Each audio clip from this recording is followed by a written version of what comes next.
Assalamualaikum warahmatullahi wabarakatuh. Bapak dan Ibu, teman-teman semuanya, kita masih akan melanjutkan materi taksir pajak kita yang masih di pasal 9 Undang-Undang Pajak Penghasilan, ya. Kita harus bersabar untuk membahas satu persatu, ayat per ayat, huruf per huruf, ya, supaya kita bisa mendapatkan pemahaman yang komprehensif, ya, dan tidak salah melakukan treatment, ya. Baik. Di sesi yang sebelumnya kita sudah masuk ke pasal 9 ayat 1 huruf A, ya, huruf A, ya. Sekarang kita akan lihat pasal 91 huruf B. Mengatur apa di situ?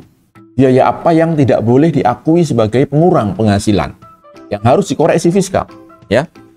Yaitu adalah biaya yang dibebankan.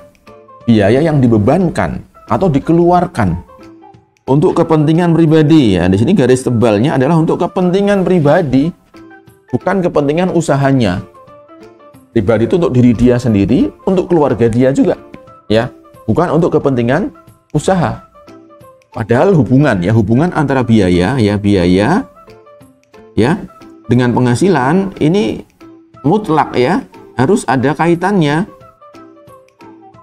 Jadi biaya yang keluar ini ujungnya harus bisa untuk mendapatkan penghasilan. Maka di pasal 6 itu dikatakan biaya yang boleh dibebankan adalah biaya untuk 3M, ya. Satu, untuk mendapatkan.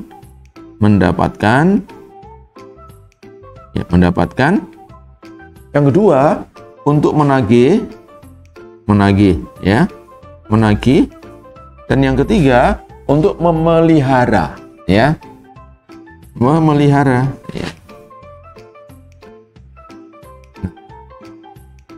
Hari ini kita misalnya mengeluarkan biaya iklan, ya, iklan ujungnya adalah penjualan, penghasilan di situ.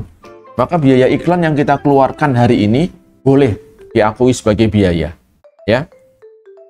Kemudian misalkan kita mengeluarkan biaya pembelian bahan baku, ya. Ujungnya adalah bahan baku ini akan dijual dari barang jadi, ya, atau barang dagangan kita jual, ada untung. Biaya ini bisa diakui sebagai penghasilan, sebagai pengurang penghasilan, ya. Tapi kalau di sini ada biaya, ya, keluar biaya, misalnya nih, biaya rekreasi, ya, contohnya, ya, rekreasi pemegang saham. Ya, kebetulan pemegang saham kita pas datang di perusahaan kita. Orang luar kota, ya, datang ke tempat kita, kemudian perusahaan menjamu beliau.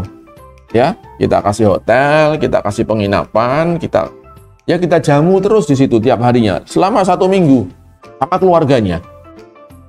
Nah, ini ujungnya apa? Ujungnya di situ. Adakah income yang dihasilkan dari biaya rekreasinya beliau? Ini karena nggak ada income-nya, ya, no income, ya, no income. Tidak ada income di situ, maka biaya ini non deductible, tidak boleh diakui sebagai pengurang, ya. Jadi karakter biaya-biaya itu bisa diakui sebagai pengurang penghasilan adalah ujungnya itu akan menjadi penghasilan atau tidak, ya. Dan harus diingat lagi, penghasilan ini ada 3, ya. Penghasilan itu treatmentnya, ya, ini kalau kita ingat di pasal 4 Undang-Undang PPH, 4 ayat 1, 4 ayat 2, 4 ayat 3. Ya, jadi 4 ayat 1, ya, ada 4 ayat 2, ada 4 ayat 3. Nah, ini pun juga harus menjadi patokan di situ. Kalau biaya itu kita keluarkan untuk penghasilan yang merupakan objek pasal 4 ayat 2, maka biaya itu juga tidak boleh sebetulnya, ya. Misalnya, kita menyewakan satu ruangan atau gedung yang nganggur, yang idle, milik pabrik kita, milik perusahaan kita. Lalu kita mau sewakan, daripada nganggur kita sewakan pada pihak lain agar ada income masuk. Maka gedung itu kita renovasi, ya, kita iklankan di media. Tahu-tahu ada konsumen, dia sewa di situ 100 juta setahun, ya, maka atas penghasilan sewa ini, undang-undang mengatakan ini final pajaknya. Final itu nggak perlu dihitung lagi di SPT kita. Nah, karena penghasilan yang nggak dihitung, maka semua expense yang terkait dengan perolehan penghasilan yang tidak dihitung di SPT ini harus keluar juga, ya. Jadi itu kriterianya ya. Ini kita mengingatkan materi pasal 4 ya tentang penghasilan. Juga kalau kita punya penghasilan yang terkait dengan 4 ayat 3 dikecualikan dari pengenaan pajak.